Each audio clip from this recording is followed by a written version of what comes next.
People ask me, can I use my trust during my life? I get surprised by that question, but for sure, your trust, you might think of it like kind of your big backup savings account. Once you convey assets into your trust, here's a very common story.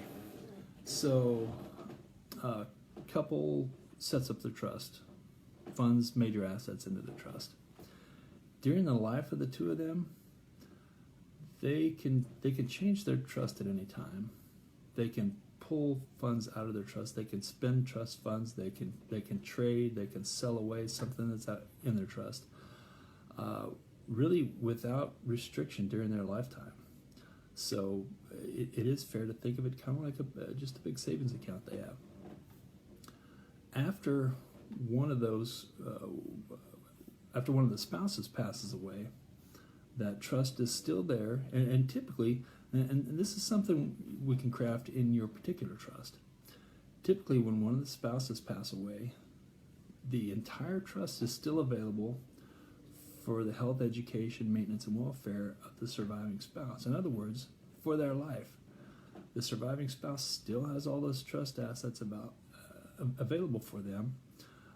What is typically locked in and the trust becomes irrevocable, what's typically locked in after the death of one of them is the decisions they made to make distributions to beneficiaries.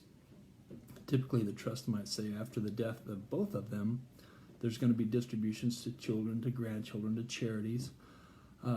So those things are locked in after the death of the first, but for that surviving spouse, all those assets are still available, and whatever's left, unless it's set aside and preserved in some other way, whatever's left after the death of the surviving spouse, that's going to go to the beneficiaries.